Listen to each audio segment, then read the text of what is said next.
Hello दोस्तों, कैसे हैं आप। Welcome back to my channel. दोस्तों भूल भुलैया 3 रिलीज हो चुकी है थिएटर में, जाके देखो भाई। दोस्तों 2007 में प्रियदर्शन ने भूल भुलैया से एक ऐसा जॉनर तैयार किया था हॉरर कॉमेडी का, जो आज तक लोगों को पसंद आ रहा है। और किसको क्या पता था कि इतने सालों बाद भी लोग इस इंटरेस्टिंग जॉनर की फिल्में देखेंगे। और सबसे अच्छी बात दोस्तों ये है भूल भुलैया 3 में विद्या बालन की वापसी। विद्या बालन और माधुरी दीक्षित की जो जोड़ी है ना, वो बहुत ही गजब की लग रही है फिल्म के अंदर। और इसी वजह से ना मैं कहूँ कि कार्तिक आर्यन का जो डूबता करियर है ना, इन दोनों ने ही संभाला इस फिल्म के अंदर। खैर कहानी की बात करते हैं दोस्तों। कहानी की शुरुआत होती है 200 साल पुरानी समय से। उस समय मंजुलिका अपने पिता के साथ रक्त घाट के महल में शासन कर रही होती है। अब जो मंजुलिका है वो बहुत तेज दिमाग की है, उसके अंदर शस्त्र चलाने की विद्या बहुत कुशल है। वो बड़े बड़े सूरमाओं को धूल चटा चुकी है बचपन से ही। और वो अपने आप को सिंहासन का एक तरीके से उत्तराधिकारी मानती है, मतलब अपने आप को योग्य मानती है। बट उसके आड़े है उसका सौतेला भाई। जो राजा होते हैं वो अपने पुत्र को ही शासन देना चाहते हैं। अब बिना मारे तो मंजुलिका को वो सिंहासन मिल नहीं सकता। बट दोस्तों जो मंजुलिका होती है उसको जला दिया जाता है, पता नहीं किसी कारण से। अब ये तो आपको फिल्म देखोगे तभी आपको पता लगेगा। और जो मंजुलिका की जो इच्छा है वो अधूरी रह जाती है। अब वो उस महल में किसी को रहने देना नहीं चाहती। अब कहानी आगे बढ़ती है 2 साल आगे। अब इस समय रूप बाबा यानी कि कार्तिक आर्यन लोगों को भूत बाधा के नाम पर ठग रहा है। अब उसको क्या पता है कि भाई असली में उसकी मुलाकात असली भूत से होने वाली है। थोड़े समय बाद ही तिप्ती दिमरी यानी कि मीरा और उसके मामा रूहान को बुलाते हैं अपने घर पर और उसको रक्त घाट के महल चलने को बोलते हैं और बदले में उसको 1 करोड़ देने का ऑफर देते हैं। और दोस्तों पैसे के लालच में जो रूहान है वो रक्त घाट के महल चलने को तैयार हो जाता है बिना मंजुलिका के बारे में जानकारी लिए बगैर।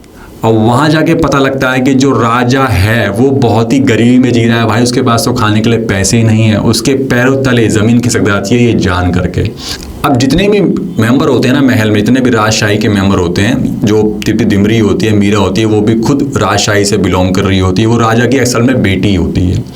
अब राजा की ऐसी हालत देख करके जो कार्तिक आर्यन है वो खुद चक्कर में पड़ जाता है कि भाई उसको 1 करोड़ पैसे मिलेंगे या नहीं मिलेंगे। बट दोस्तों जो रूहान होता है वादा करता है और कहता है कि भाई वो मंजुलिका को वहाँ से भगा देगा। उसी कहने पर जितने भी परिवार वाले होते हैं ना वो महल में शिफ्ट हो जाते हैं।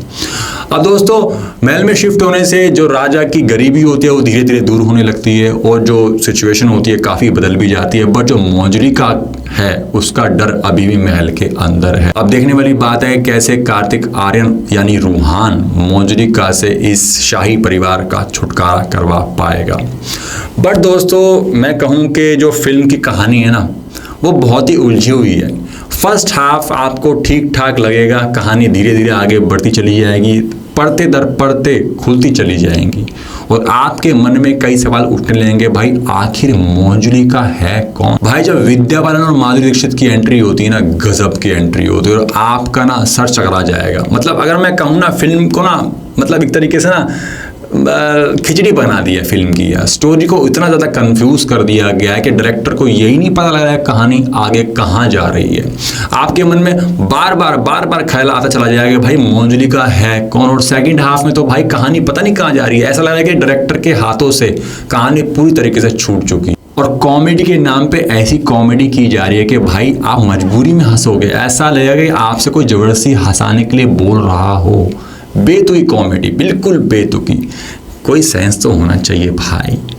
और अगर मैं बात करूं दोस्तों एक्टिंग की, तो भाई कार्तिक आर्यन की जो एक्टिंग है ना, मतलब ऐसा लग रहा है कि अक्षय कुमार उसको बना दिया गया। ज़बरदस्ती उससे अक्षय कुमार जैसी एक्टिंग कराई जा रही है, मगर धीरे धीरे वो अपनी फॉर्म में वापस आते नज़र आ रहे हैं। मगर भाई सबसे गजब का रोल है विद्या बालन और माधुरी दीक्षित का। उन दोनों का जो चार्म है ना और जो प्रेजेंस है फिल्म के अंदर वो गजब की है भाई। अगर मैं यूं कहूं कि पूरी फिल्म को दोनों ने अपने कंधों पे उठा रखा था तो भाई ये बिल्कुल बात सही होगी। और तिप्ती दिमरी को ज़बरदस्ती इस फिल्म में लिया गया है। मतलब क्यों उसको लिया गया है, मुझे तो ऐसा लग रहा है कि डायरेक्टर ने बोला हो कि भाई तुम साइड में खड़ी रहो और सिर्फ कार्तिक आर्यन से रोमांस करती रहो। कोई सेंस नहीं है। तिप्ती दिमरी अगर नहीं भी होती ना तब भी चल जाता। पता नहीं क्यों डाला हुआ है इसको। हो सकता है कि अगर एक अलग एंगल डालने के लिए उसको डाला गया हो, मतलब ऐसा लगे कि भाई कहानी कहीं और जा रही है और लगे कहीं और है भी ऐसा। एंड तक आपको ना कंफ्यूज कर देगी फिल्म के भाई आखिर मंजुलिका है कौन। मतलब फिल्म में यही नहीं पता लग पा रहा कि मंजुलिका है कौन। ऐसा लगेगा कभी वो है, कभी वो है, कभी ये है, कभी वो है, बट भाई होती कोई और ही है। ये सबसे ज़्यादा प्लस पॉइंट है फिल्म का। फिल्म थोड़ी कंफ्यूजिंग तो है बीच बीच में, बट जो एंड के सस्पेंस ने सारा कंफ्यूजन धो दिया है कि क्यों खोता है, क्यों मारा जाता है, क्यों मंजुलिका बनती है, सब चीज़ें जब आप फिल्म देखोगे तभी आपको पता लगेगा। तो दोस्तों ये था फिल्म का रिव्यू, और जाने से पहले मेरे चैनल को ज़रूर सब्सक्राइब कर देना। ऐसी बढ़िया बढ़िया मूवीज़ और वेब सीरीज़ के रिव्यू मैं आपके सामने हमेशा लेकर के आता रहूँगा। चलता हूँ, जय हिंद।